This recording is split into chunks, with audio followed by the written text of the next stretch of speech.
Assalamualaikum warahmatullahi wabarakatuh. Selamat sore menjelang maghrib. Ya, kita jumpa kembali di konten keseharian tukang domba. Ya, di sini kandang sederhana saya di Asalam Pram yang berlokasi di Dusun Kosambirangrang, Desa Cikuntul, Kecamatan Tempuran, Kabupaten Karawang. Ya, di sini akan menjelaskan saya tentang bagaimana memilih calon indukan yang baik untuk diternakan atau dibreedingkan. Karena teman saya minta tutorialnya. Ya, mudah-mudahan saya bisa menjelaskan. Ya, maaf sebelumnya saya di sini bukan menggurui. Yuk kita bareng-bareng belajar. Untuk pemula, bagaimana cara memilih calon indukan khusus hewan domba untuk diternakan, dibreedingkan. Ya, terima kasih. Kita lanjut videonya. Ya, kita sepil nih. Ada contohnya dari jenis-jenis bibitan yang akan diproduksi. Kalau emang mau breeding, tingkatannya seperti ini. Kita ambil contoh dari yang ini nih.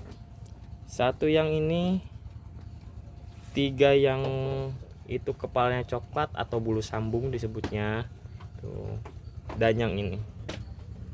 Ya. Kalau kata Tani, ya karena saya bukan bidan atau nggak mempunyai akte domba itu, ya. Ini seumuran. Cuma beda beberapa hari, tapi kalau dibudidayakan untuk diternakan, dibreedingkan atau jangka panjang pengganti bibit, ya kita harus tahu mana yang bagus, mana yang kurang bagus, mana yang jelek. Ya gitu ya.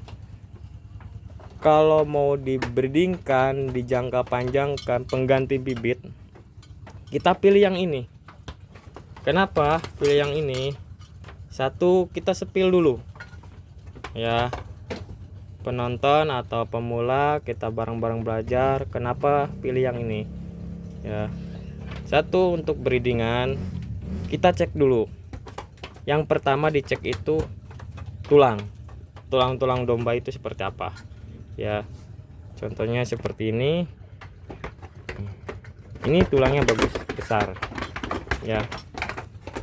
Itu tulangnya bagus, besar. Kita lanjut ke kaki-kakinya, tumpuan nih, tumpuannya bagus dan ekornya juga bagus dan kepalanya juga bagus.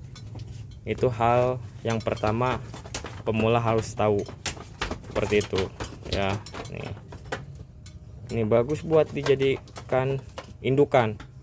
Ini misalnya yang paling bagus di antara tiga ini.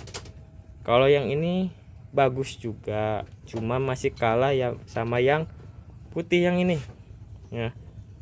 Karena apa? Dia kekurangannya kaki-kaki, tumpuan kaki-kaki kurang, dibilang sempurnanya sempurna gitu, enggak peke atau enggak jinjat atau enggak cacat lah gitu. Cuman tumpuannya itu cukup kecil ya, seperti itu. Yang terakhir itu yang paling jelek, maaf sih bukan paling jelek, cuman tiba dibandingkan yang tiga itu, yang kurang baik ini yang ini ya. Kenapa yang kurang baik yang ini? Satu, bulunya udah kelihatan tua. Kok Kang, kenapa bulunya udah kelihatan tua? Karena kalau diproduksi jadikan bibit itu kurang bagus, karena setak ya, setak apa, penggemukan atau sistemnya jangka panjang breedingan kurang bagus. Kurang bagusnya di mana Kang?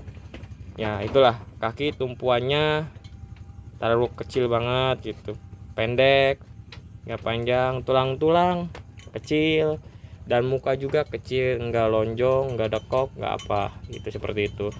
Tapi mitos yang di sini ya itu tergantung lagi kepada yang pengurusan ya. Ntar saya sepi lah, yang urus saya yang domba biasa aja tapi produksi cempe-cempenya bagus ya. Kita kembali lagi ke produksi yang akan kita breedingkan. Untuk pemula tahapannya ya seperti itu ya. Tahapannya kita harus tahu seperti apa tahapan yang akan kita budidayakan kembali dan diproduksi kembali jangka panjang itu seperti apa ya. Itulah contoh-contohnya ya. Jangan lupa kita cek tulang-tulang, tumpuan kaki, sama panjang domba, ekor ya, tulang ekornya itu apa bagus apa enggak ya, seperti itulah ya contoh-contohnya gitu. Alhamdulillah ada contoh. Ini jenis dantenan full, jadi buat produksi kembali jangka panjang, mudah-mudahan bisa dikembangkan, ditambah produksinya gitu, budidayakan jangka panjang gitu. Kang, jenisan apa ini di dombanya? Di sini bisa di jenisan di kampung saya, di daerah saya bisa di jenisan lokal biasa itu, atau priangan. Kebanyakan domba-domba priangan di daerah saya itu. Tahapannya jenisan domba itu banyak ya. Mudah-mudahan kalau ada sampel atau contoh-contohnya kita kasih tahu jenisan apa itu domba, seperti apa domba, nah gitu ya. Ini contoh dulu aja, seperti ada yang 3 ekor di kandang saya yang jenisannya dantenan, yang bisa dikembangkan, dibudidayakan kembali untuk produksinya, di breedingkan atau di anakan jadikan induk seperti itu ya.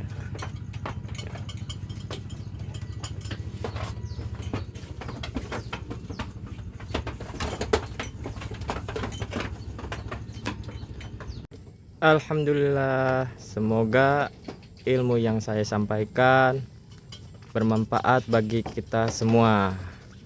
Mudah-mudahan kita diberi kelancaran dan kesuksesan dalam menjalankan aktivitasnya. Terima kasih. Salam kami dari Assalam Pram.